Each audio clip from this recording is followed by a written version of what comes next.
Okay, so not all the news on the queer rights front in Africa has been gloomy. I mean, we've talked a lot about the horrible things that are going on, but there has been some progress. And I'm wondering if you could tell us a little bit about some of the progressive milestones on the queer rights, with respect to queer rights in Africa. Yeah, there have been some positives. I think um, on the sorry, I'm still thinking about what Igua's response, and I'm still stuck in the doom and gloom. But there have been advancements. I think in Namibia, the Supreme Court, right? So in the context of all this, since the bill was introduced. Um, Contrary to what the sponsors behind the Ghana bill are saying, we're seeing signs that other countries are, willing um, to take more courageous steps to decriminalize. And Namibia, I think, was the biggest one in its Supreme Court. Allowing or recognizing same-sex marriages abroad, and then that leading to Namibia decriminalizing homosexuality at home. So I think that was a really important victory or advancement towards progress and equality that we can learn from because it shows that what happens that we don't live and what's happening in Ghana isn't happening in a silo. That what happens or advancements or and the push for liberation for equality in other countries matters at home as well. If like people like Namibians who are living abroad fought to enforce and recognize the validity of their marriages when they went home. There's also the similar case in Mauritius of the Supreme Court decriminalizing homosexuality or decriminalizing same-sex relationships. Um, in 2023. And I don't know where things are with that because it didn't extend to marriage, it didn't extend to, parentage. So I also don't know like how that's ultimately playing out in Mauritius, but was huge for uh, and didn't get a lot of reporting either. But I think huge for people in Mauritius, and also presented some complications for people who are seeking asylum outside of Mauritius, who couldn't show that, like, in practice, that doesn't necessarily mean that I'm safe, right? So, and then I saw that even Sierra Leone was starting a constitutional review process that includes that their colonial era anti-sodomy law. So that's potential change that could come from that, or just like an opportunity to better inform that conversation and that process. Um, but frankly, like as I was thinking about this question, I think the biggest if we could say call successes or victories come through the telling of stories and changing of narratives, like seeing more um, stories about queer, trans Africans that don't have to do with HIV, that don't have to do with, that don't reinforce stigmas. Mm. I think is what we really need um, to move because as in the case of Ghana, right, like we can't rely on our courts. We can't rely on the international community the USAIDs to step in with counter conferences that try to like bust the myths of that these right-wing evangelical groups are spreading.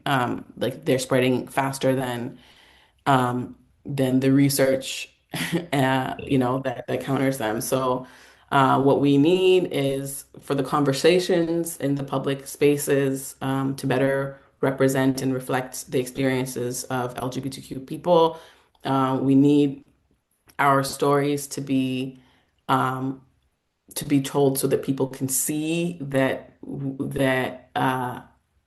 we exist amongst, and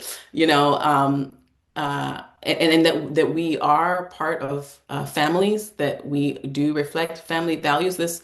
Um, what was really effective, and I think the lasting harm of Scott Lively's, case in Uganda, was that, like Ikea said, the harm had already been done because like the rhetoric was already like spreading. It had already taken effect. Like this framing um, of queer existence as a threat to children, as a threat to family values was really effective and is what they're building on. That's why the Ghana bill is called what it is. That's why it's being framed as a Ghanaian family values bill, right? That like so that it doesn't come up with the same challenge um, of it being extraterritorial or like a foreign, influence, but about Ghanaian families. It's softer. It's if it feels like something that people should get behind, and makes it And it even suggests, harder. yeah, Sorry? and it erases or tries to erase the actual fact that it's been shaped by Yeah, four reasons, right?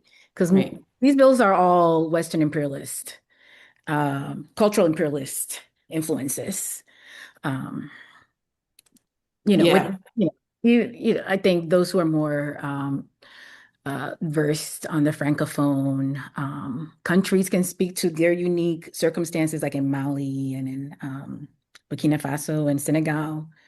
It's a slightly different history there because the French didn't have these kind of colonial laws, but there's using religion to then justify and Western, like resistance to Western imperialism to justify the bills. Anyway, sorry that I stole your No, thunder. no, no. You're building on, and like, I definitely exactly what I'm saying. Like, Important point. so yeah. So basically, like, I see.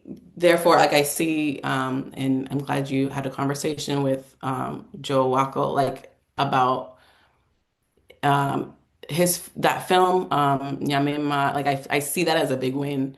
Um, in terms of a effective counter response to the reintroduction of the bill, because we need to win in the court of public public opinion, for lack of a better term. Like we Right. need to change people's minds, or like not even change their minds, but help open people's minds, helping people see um, the truth of what's being done, and recognize the propaganda for what it is.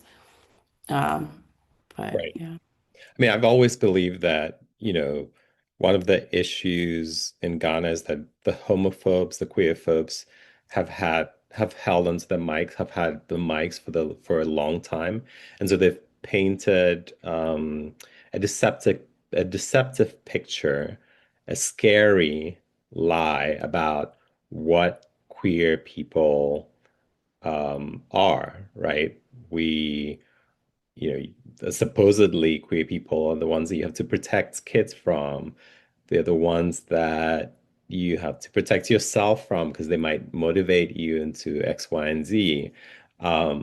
And that lie, or they're the ones that walk around with Pampers, because they're so sexually depraved that, they have all these medical conditions and all of that. I mean, I was having, in 2021 or 2022, I forget exactly when that happened. I used to be part of the WhatsApp chat for my year group of old boys from the Presbyterian Boys Secondary School.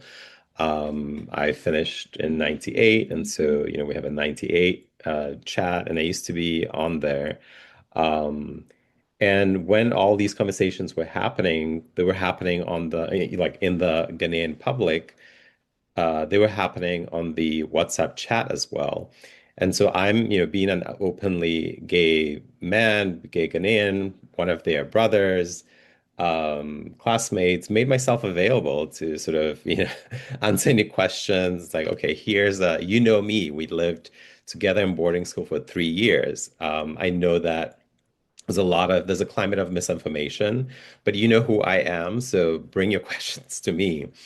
And some people just we're so married into these horrible and negative stereotypes that at some point I just gave up and had to leave the community. I exited the group because after a day of having those conversations and having all that negativity thrown at me, I felt my emotions, my mood go out of balance.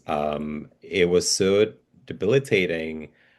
It made me think, wow, here's me, an adult with a huge support system. I mean, I have a partner, I have family that's supportive, I have friends. I live in a place where, relatively safe as a queer person.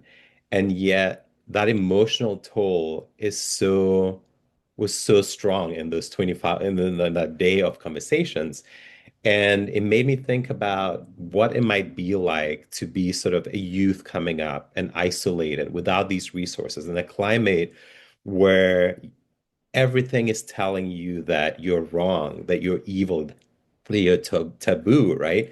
Everything from, and then there's this legislative institutional instrument, right? That's coming down and taking a grip. That is absolutely heinous. That's terrible that we're doing this to young people in Ghana. So anyway, I've that's a little bit not necessarily a tangent, but it's related. But I wanted to kind of hone in on something you mentioned, Abena, when you said, what happens in one country isn't necessarily as isolated. It influences what happens elsewhere. And I think it goes both ways, right? Victories by the people pushing for these horrible legislative instruments, these once they pass in one place, that emboldens them elsewhere.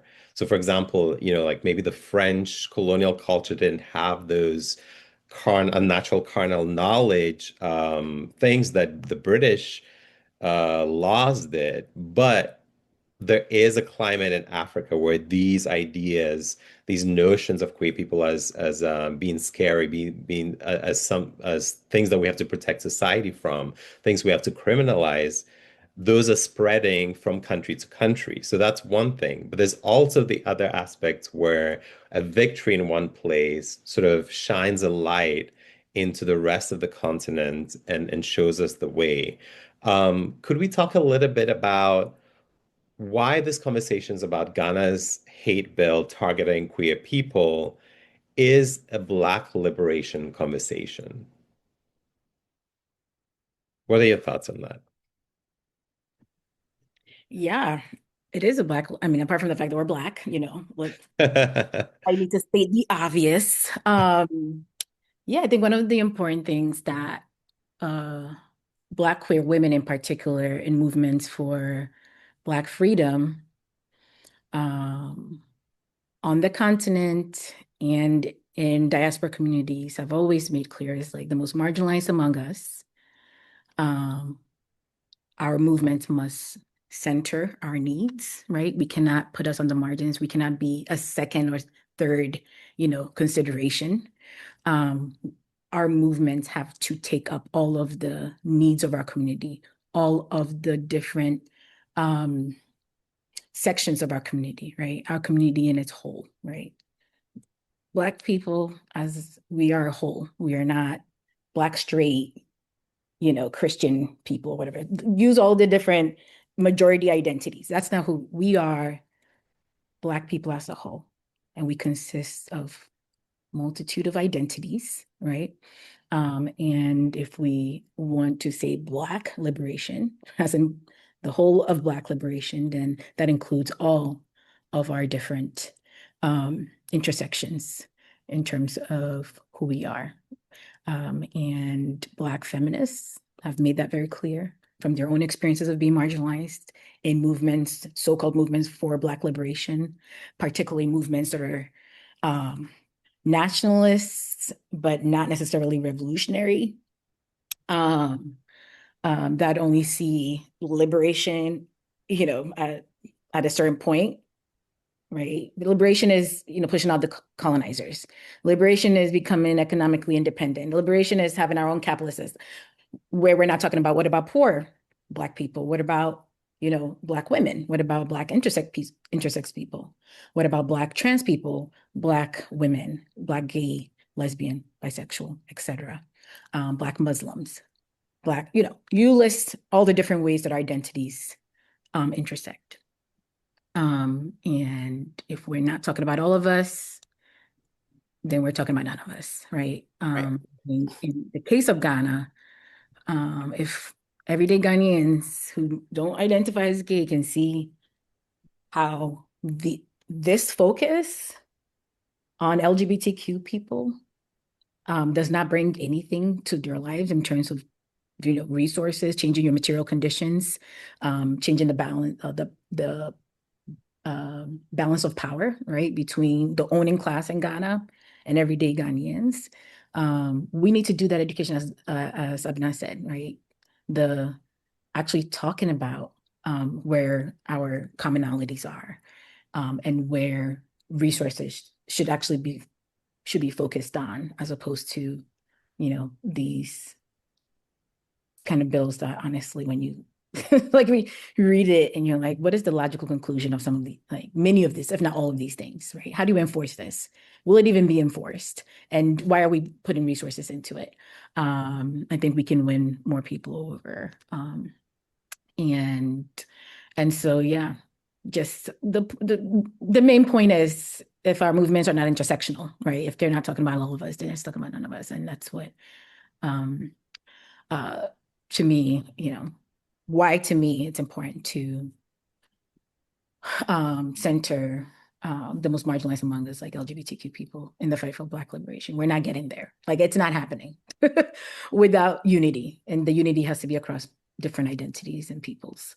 But last thing I wanted to say is related to, like, I don't want it to seem like, you asked the question about there's some good things happening.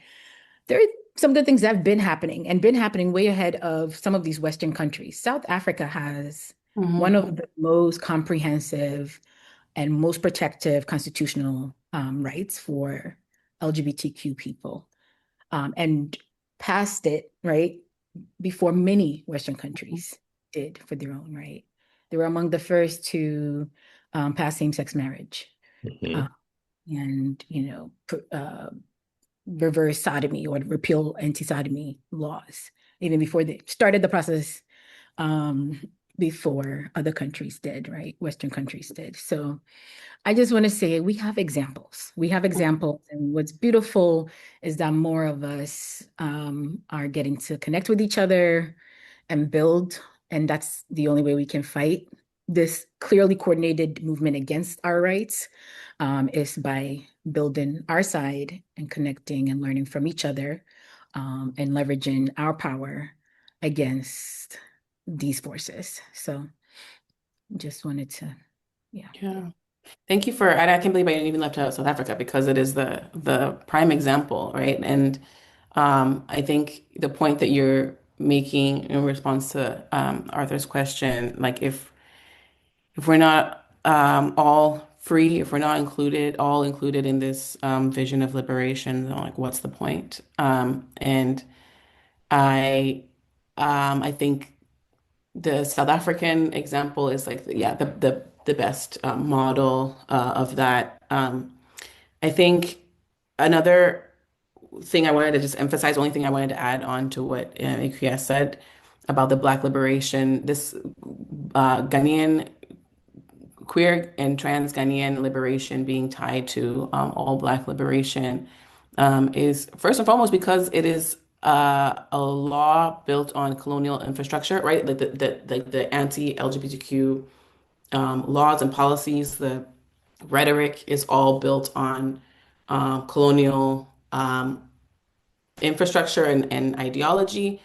And that is the basis, right? That is also inherently anti-Black, that is inherently anti-Indigenous, right? So, like, it is part of all our liberation movements, and we shouldn't see it as ever the work ever being done if we continue to marginalize um, LGBTQ people anywhere. Um, I think also because uh, in the context of the year of return, which has extended into just a uh, era of homecoming, era of return for Black people in the diaspora, is even more uh, urgent or more just more important that we see this fight as tied as a shared fight, as not just something that LGBT Ghanaians in Ghana must contend with. We all are impacted by it. It's really sad. I think that what makes this even more depressing is that all of this has been happening, that the bill was introduced in 2021, but this was like when Ghana had the most Black foreigners living in Ghana than ever before, right? And that the outcry had to be led by, I mean, yes, I still think we need to center and have uh, LGBTQ LGBTQ people in Ghana, locals lead and direct the resistance, but I was really disheartened by how few privileged voices were really engaging in the fight. Um, Considering how much revenue also Ghana has collected from Black people, from the diaspora, including queer and trans Black people, since 2019 and since the introduction of the bill, I think it is really incumbent on us to think critically about how we are engaging in how we're engaging our Black brothers and sisters in this conversation and in this fight. Um, the other thing is that like we're not, like you said, we're not doing this in isolation, right? So it's a Black liberation struggle, not just between Black Ghanaians and Black people in the Western countries, but across the globe.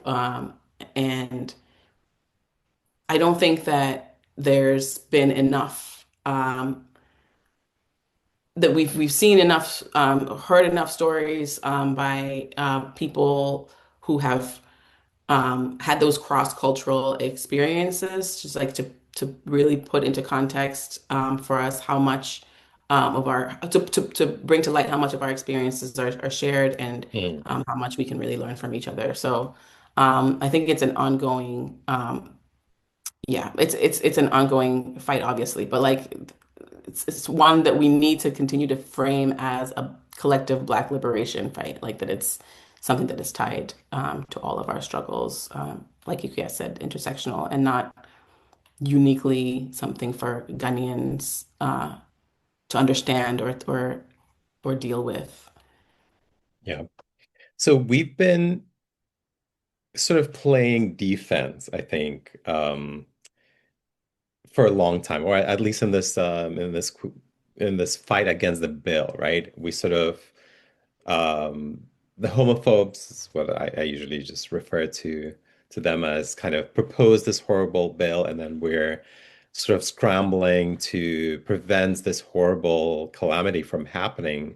Obviously, with few resources, with everybody's working um, overtime and your spare time, letting other things, other constructive things on kind of go on the back burner while we handle the emergency. But what if we start to sort of think ahead of these calamities, right? So I guess the question I'm trying to get to is if we had a chance to define an alternative to this horrible legal instrument that they're trying to pass in Ghana, what would a Ghana loving bill, right? What would this alternative look like? It's maybe not necessarily what we do on a daily basis. Abena, you're a lawyer, so maybe you are most professionally equipped to kind of talk about this. But I guess more from a lived experience, right? Like, what would a bill that truly loves Ghana, that truly lives up to the ideals of Ghana as a nation where, freedom and justice is available to all its citizens, what would that look like? What would it protect? What would it fund? What would it prohibit? What are some ideas that we have around that? Um, well, I love this question of just like reimagining like a system, right? The system that we live in. So what does a more just system really look like? And I'm hesitant to think about legislation that would do that because I think we we have models like South Africa, right, Mm, where like the Constitution in itself like enshrines and protects our freedoms and liberties and like protecting that and not like introducing new legislation that chips away at that, but rather like, mm, you know, resting or building upon the freedoms that are already enshrined for us is the way to go. And that said, Ghana's constitution, it went through a constitutional review process wherein that anti-sodomy provision, right, was um, a contentious one. Like it also came up as one that like a vestige of colonialism that Ghana should do away with, but that we still didn't meaningfully engage. It didn't include the process. Um, it didn't include enough LGBTQ voices. It wasn't inclusive enough and really responsive enough to the concerns that were raised about how that provision really harms Ghanaians. So I think we need to there are aspects of our laws that need to be repealed, right? Like that in order for us to like fully enjoy the freedoms that this new bill is trying to further restrict. But I think a just system, a really inclusive and liberatory one, would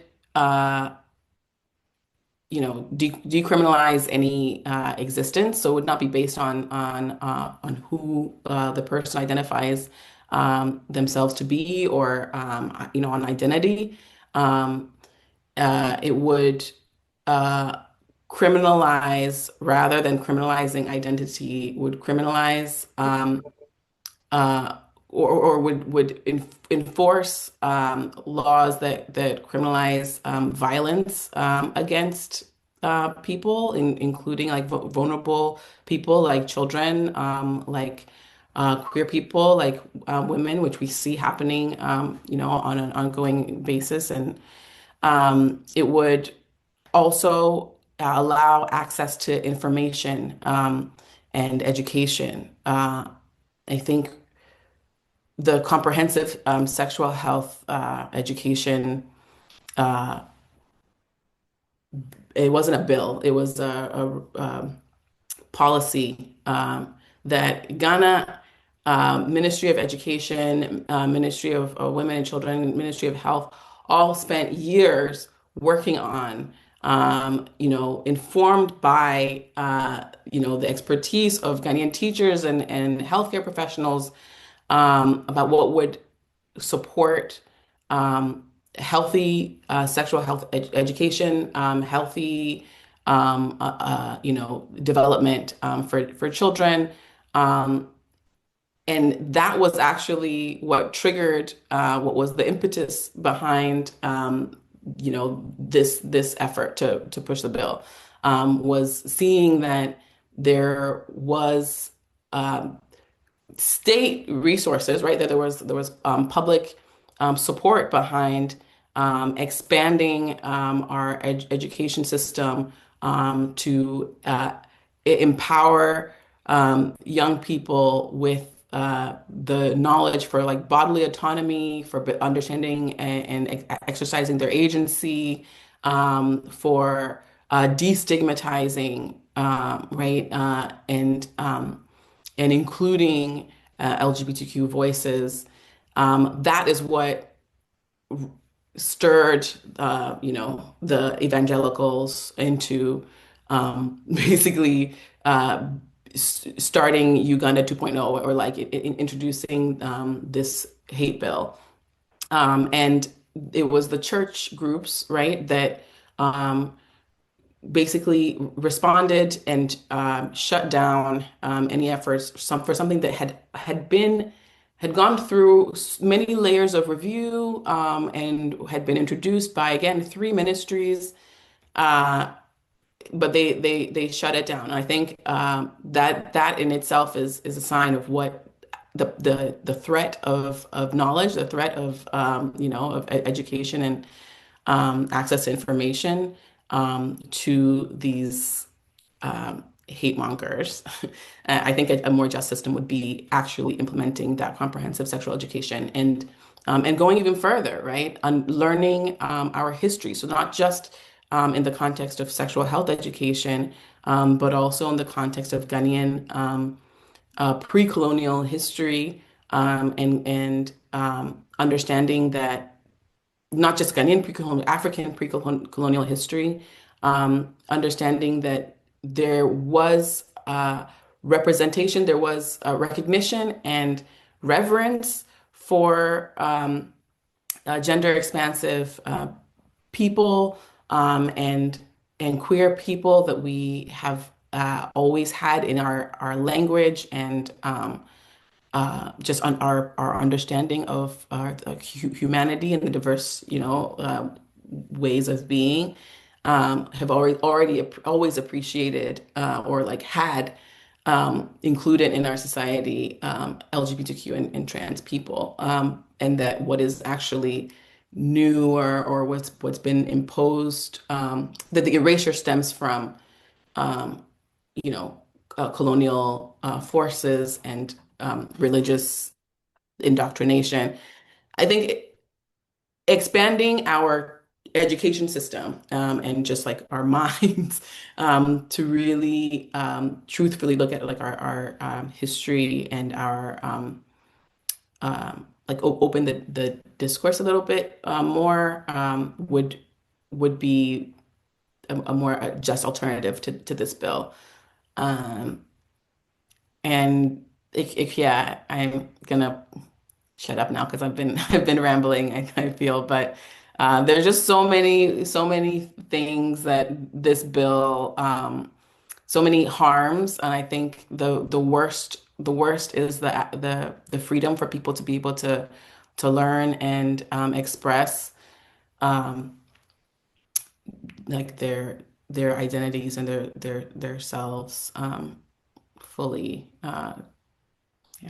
I mean, what I'm hearing is almost that we have a lot of freedoms enshrined in our constitution in Ghana. And what this bill is trying to do is to kind of subvert those and Yeah. pervert them, actually. And your whole conversation about how this bill actually got catalyzed, right? It was an emergency response to this comprehensive sexual education plan that had been brewing that was going to actually equip a lot of citizens, specifically vulnerable citizens, with power, right? And so somebody at the top, people at the top who were benefiting from a system that kept power and knowledge away from people and allowed them to be abused more easily. They put an emergency mode into play, and this bill was their instrument to sort of prevent, um, well, to undermine people's power and to undermine education, um, yeah, undermine our constitution, really. Yeah.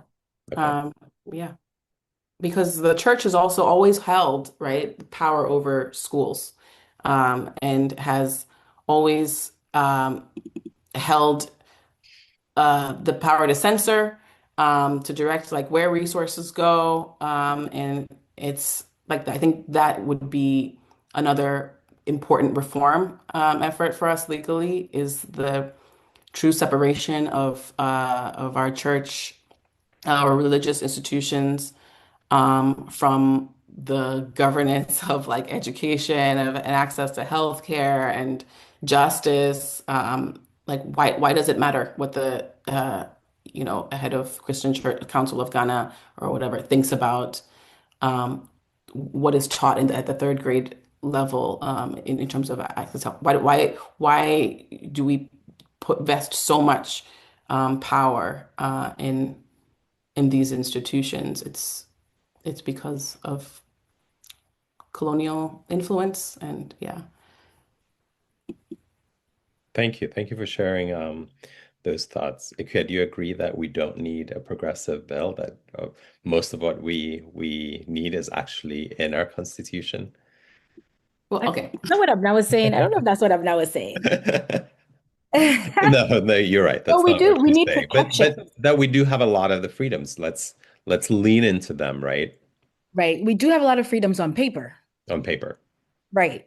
So that's one thing I wanted to say is that we do need progressive bills. We need protections of minorities, like political minorities. LGBTQ Ghanaians are political minorities. And we need protections, and there are great templates for that, existing, protections that we can look to. We've already referenced South Africa's constitution as just one example. And I think we can, adapt it to the unique circumstances of Ghana so that the protections are also unique too. And, Arthur, you've shared some of this around like protections against blackmail and certain stigmas that are harming health outcomes, right? Um, so, you know, there it needs to happen. And I also think one of the things we absolutely need to do as a movement is to draw the connections between what, your everyday heterosexual Ghanaian is experiencing in terms of oppression in Hmm. Ghanaian society, and the oppression of queer and trans Ghanaians, right? Which is like our constitution is all in theory. It's in theory. It exists for those with money and power. And even for some of them, like depending on the different identities that they might have, that might not be the case, right? This bill will pass. If this bill passes, right, the fines will be affordable to the gay parliamentarians, right? The parliamentarians who will be breaking this law. We know they exist. They might not be open, but they exist. They can pay for those fines if they ever get exposed, if at all. But poor and working class Ghanaians who are queer and trans will not be able to afford that, right? And that is currently the case for any working class Ghanaian, whether or not you're LGBTQ or not. So I think we also want to draw those connections and talk about just in general the conditions Ghanaians are barely surviving under, if at all surviving, and how we need to hold these politicians and these churches to a higher standard, right? Or these mosques to a higher standard, or these traditional leaders to a higher standard. They are destroying our water sources. They are destroying farmland. They are destroying our soil. That is our basic livelihood.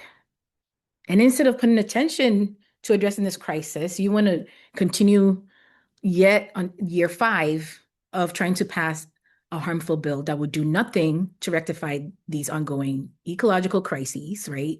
Economic Yeah, crisis. national emergencies, right? These are serious emergencies. We're not going to have water. We barely have water. Certain parts of Ghana do not have the Accra. People have to fetch water. Yep. So sorry, I'm yelling now. I'm so sorry.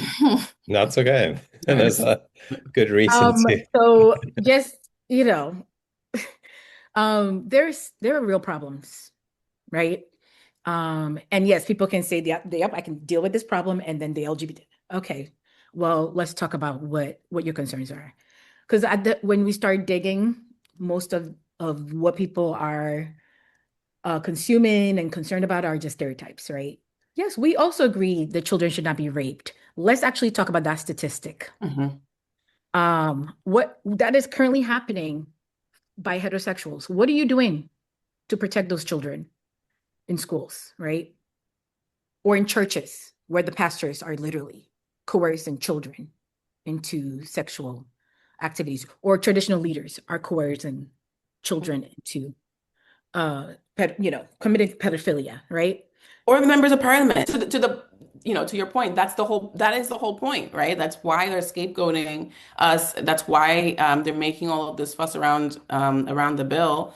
And that's why Sam George did his whole press tour to draw attention away from the real issues of unaffordability and because they don't want to have the conversation around the right to water and right to health care, to housing, or the sexual violence against the real sexual violence that's happening against children. They would rather, or child labor, right? The exploitation of children's bodies in so many ways. They would rather scapegoat and redirect Ghanaians' attention to something that is actually a A Right. boogeyman. not a Yeah. threat And to this any. sounds very familiar to us as people who are also living in the United States, by the way, Sure, yeah. right? I With the mean, Epstein same files, flavor.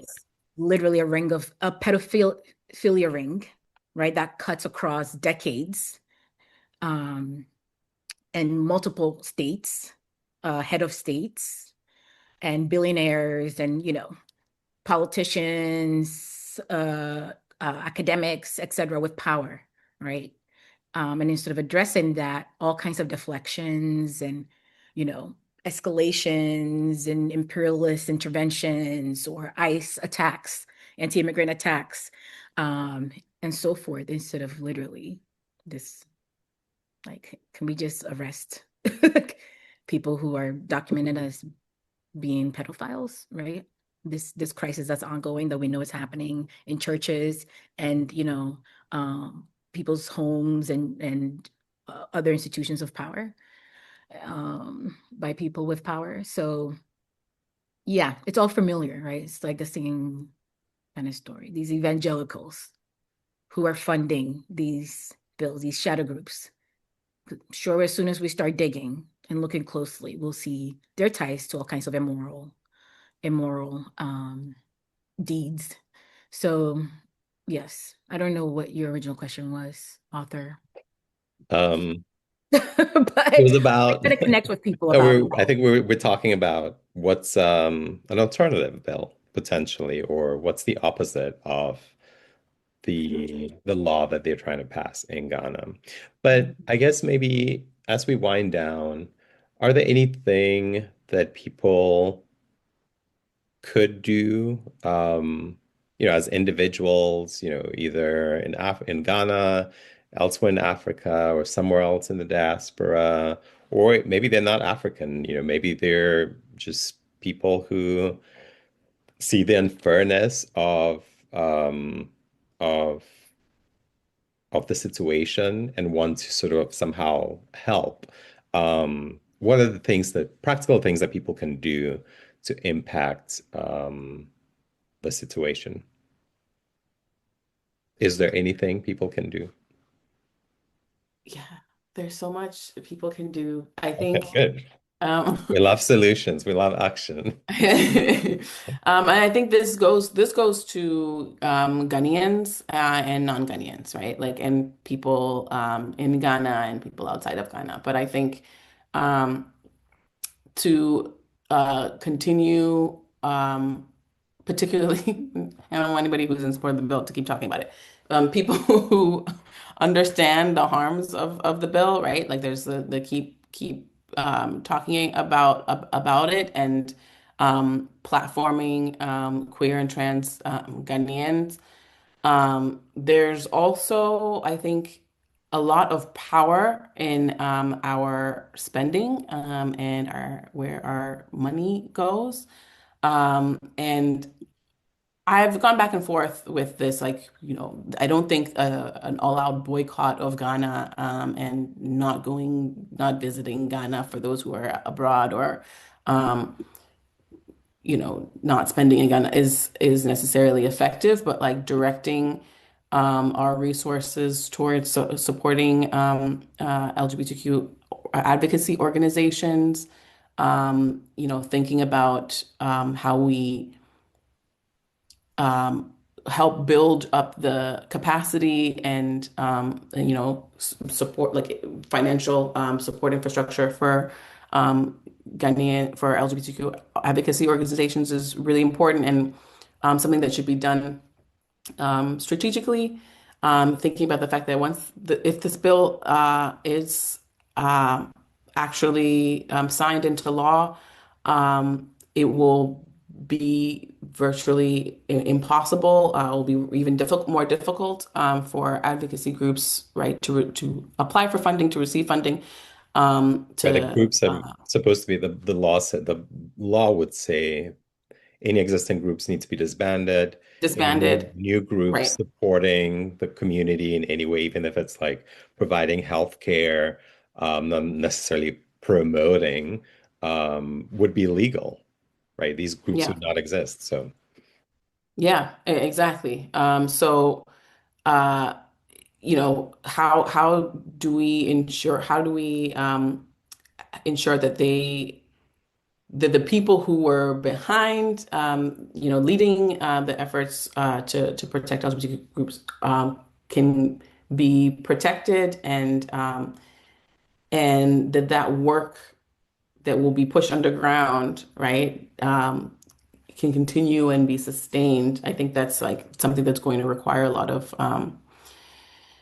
strategic thinking and allocation of resources, including like, offshore. Um, and I think another thing about the money, I do think targeted boycotting can work. And I think that there's an opportunity for Ghanaian or for Black people, general everyone who's visiting Ghana, but especially Ghanaians who are involved in business or who own property, who have proximity to power, to leverage that power in a way that pushes the conversation towards one of liberation and kind of resistance to this bill. And this is the time for them to speak up. I mean, there's been just a lot of hemming and hawing about how people can become more involved or like, who where the onus falls. And I think the onus falls in those who have proximity to power and privilege. Um, you know, yeah.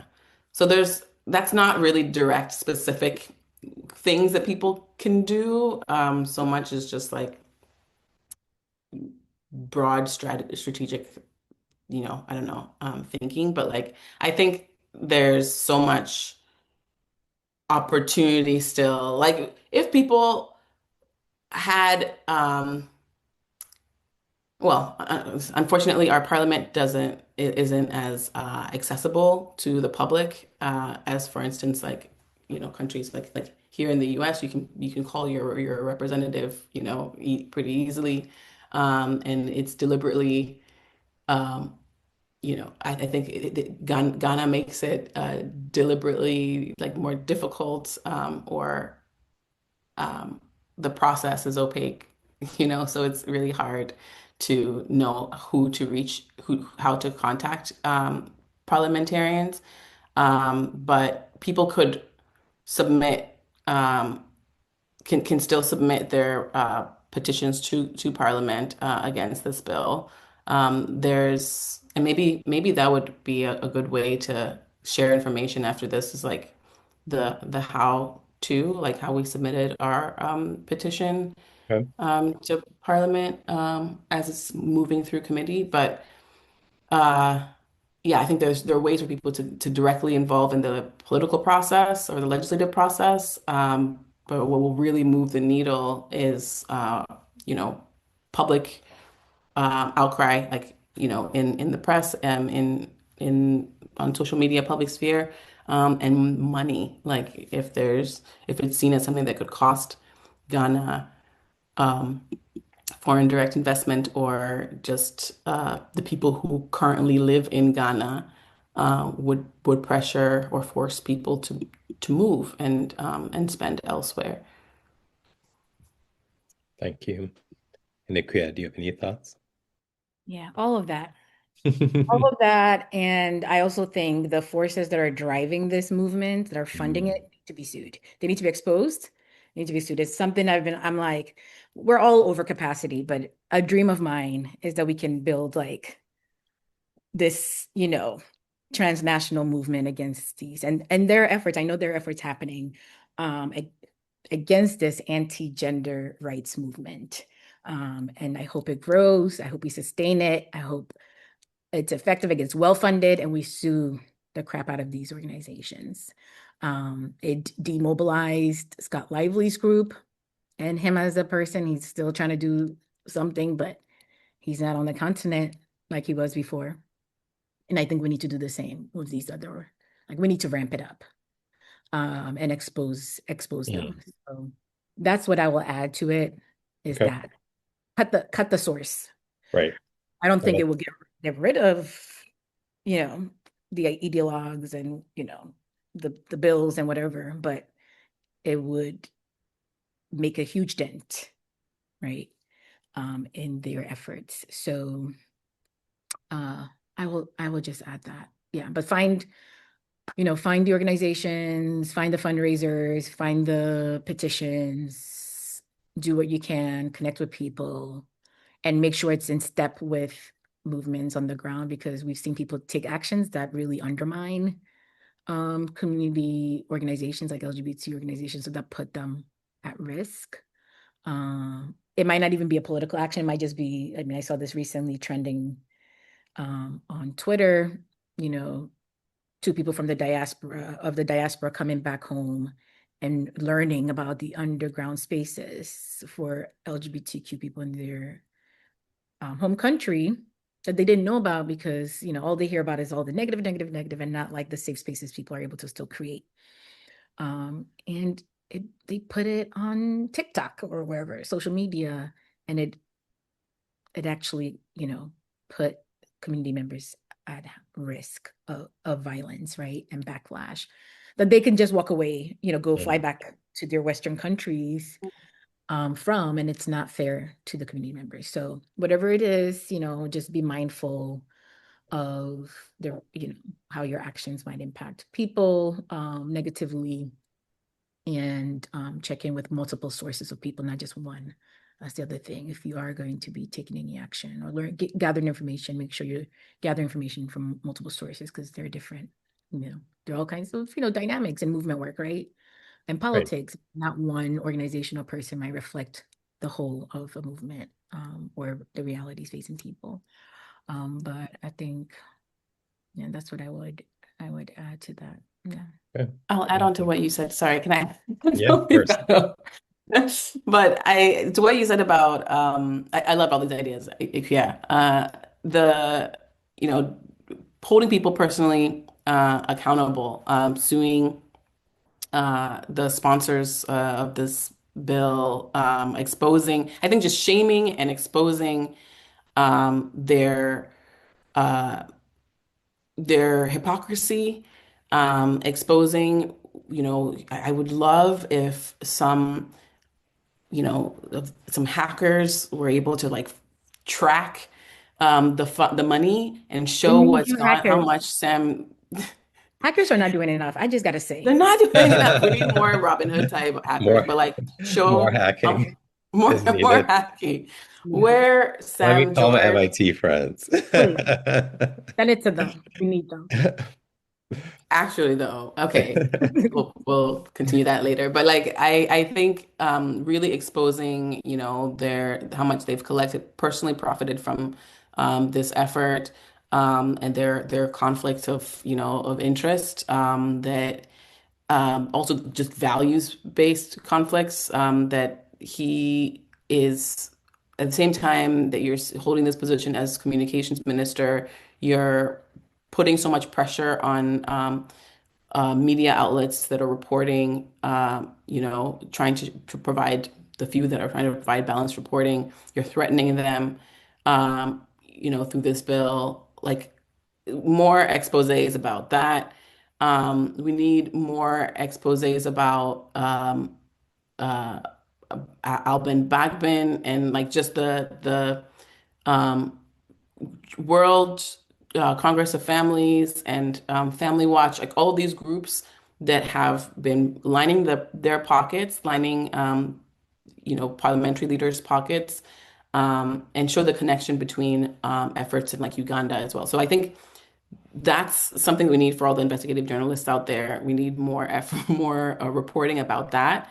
And for the public, I think we could lean on, like we have access to like collective, all these like business interest groups, these like tech groups, that have formed, that are Ghanaian led, right?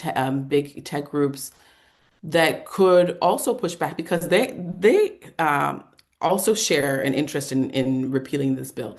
They have, or making sure that it doesn't pass into law, because they run the risk of being held liable for any suspected pro LGBTQ content that is hosted on their sites, or that is hosted on any digital platforms.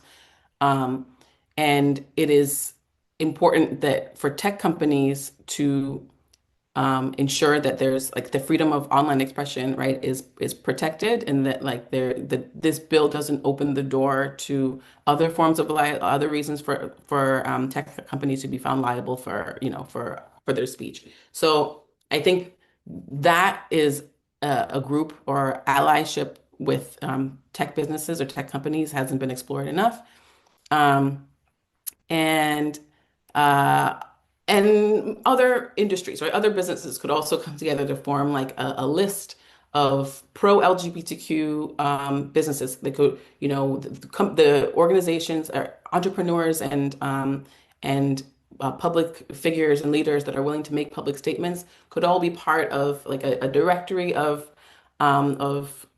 people who support equality, who support justice for LGBTQ people, and that could signal to others, right, that it's safe to be public to show public support for LGBTQ people, to go against the government, especially now, right, where it's not law. This is the moment, right, to create Right. that kind of safety, and also I think would invite the members of the public, the consumers, to show support for them, to show their support, in terms of their fiscal support for those businesses that stand for their shared values, right? That stand for equality and freedom for all people.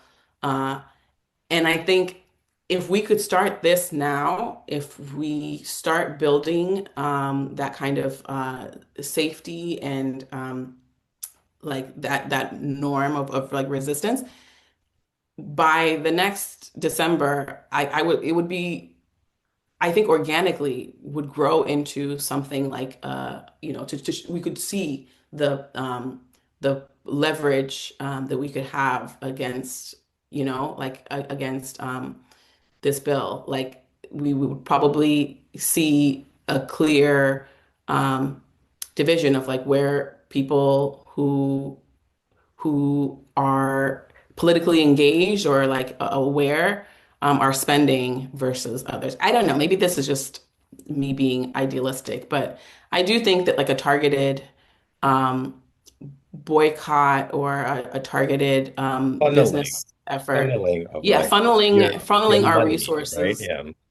in alignment with our values is possible. It's been done, has been proven to be effective.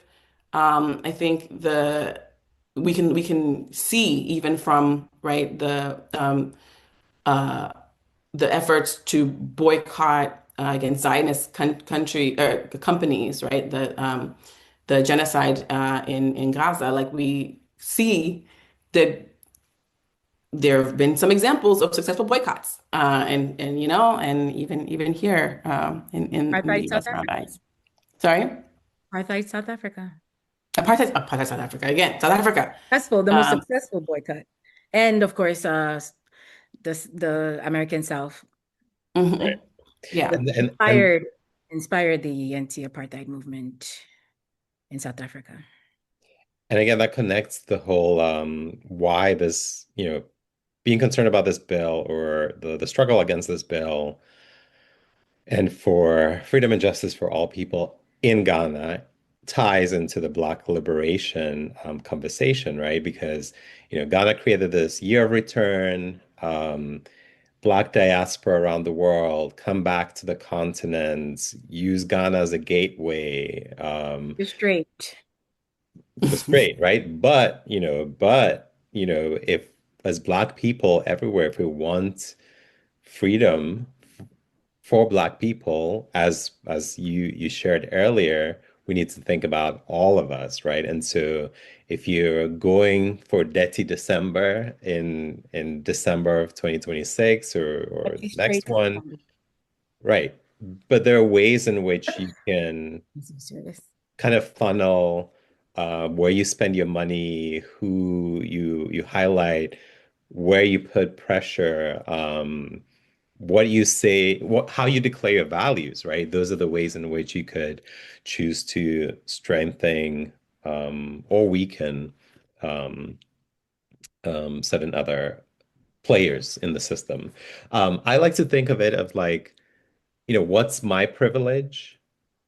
um, and also my responsibility, and then use that privilege as currency. Sometimes that privilege is currency, sometimes that privilege is, like we are in a place where we could go and protest, right? And so back in 2021, I believe it was in 2021, right?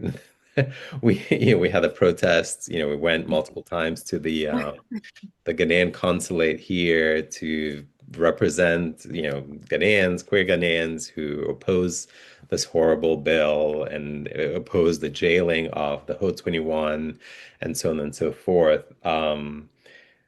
So, somebody's privilege might be you have Netflix or you have whatever the version of Netflix is in your country, in Kenya, in Namibia, or in Nigeria, whatever it is that you use, and the films that you choose to watch, or the films that you go to see in cinemas, the artists that you support, the music you purchase or you stream or you see live, right? I mean, a lot of in Ghana specifically, there are three musicians that I can think of that have really put themselves out there, right? One is Angel Maxine, is now based in Germany. But her music is an important part of that storytelling that we spoke about earlier, which is complicating the narrative and is yeah, it's putting new ideas, true ideas about who queer people are, and is calling out our blind spots in society, right? There's also Sister Deborah, Sister Derby, there's One Love, the Kubala, right? These are all allies who have spoken out and tried to sound the alarm to kind of point out the blind spots. Let's support their work. there are lots of things that we individually can do um, that can be those like drops of water that make that mighty ocean that creates the change that we hope to see, which is I keep coming back to like Ghana's, um, icons, right? The freedom and justice. We won that for everybody, every Ghanaian, but everybody in the world as well. Can I add one Um, thing? yes, please do. We want that publicly too, like I agree, like listen to the stories and the music and but platform those voices and like I think it's important for people to not only listen to yes, it's important for people to listen to the music and stories, but also to share it, to make it known that you are that you're listening, that you're watching, that you're witnessing, and for us all to be mindful of our privilege. I remember the last time I was in Ghana, I was wearing this shirt that said "Protect trans kids," and my cousin was like, "I don't think we should be wearing. You should be wearing that. Like, you should be careful what you're wearing, like suit, whatever." And I thought like, yes, I should be mindful, but at the same time, I also should be mindful of my privilege and my um, and this isn't just me. I'm just thinking about how people who are in Ghana and most vulnerable, most at risk, who can't just leave, at any point, just because um, don't have the same freedoms to be as public and as open. Um, and that shifts the responsibility onto those who do have more privilege, right, and have more access, more proximity to power, to be even more vocal. So, like, and that's not just people in Ghana, but people outside. If you're listening to something by a queer artist, like, post about it, and and tag others, and make sure that it's known that this kind of art, that the art by these marginalized voices is at risk of erasure, of that these artists are at risk of persecution. Um, so yeah, I think we need to be more public, more vocal in our engagement in platforming people. Thank you. Indeed. Any closing thoughts? No, I think We covered most of it. I've been said. Good, Lots of- good, good. I know I've kept you very long. This is a very in depth. I mean, there's a lot to talk about. There's a lot more we could talk about. But Abena, Ikea, thank you so much for giving more than 2 hours of your time for the longest episode yet. Giving your expertise, your life stories as well, your insights and your views on Ghana's anti-LGBT bill, the hate bill, and then, the ideas about what we can do and an alternative future where we can all be free, which I hope we get to see. Um, Thank you so much. And for everybody who tuned in and stayed with us, thank you so much. Don't forget to subscribe or share this episode with and others, with anybody you think will be interested. This has been Yelle Conversations with lawyer Abena Hutchful and researcher Akua Gyamerah. Thank you both so much for joining me and making this a very special conversation. Thank you, author. Thank you for having this conversation.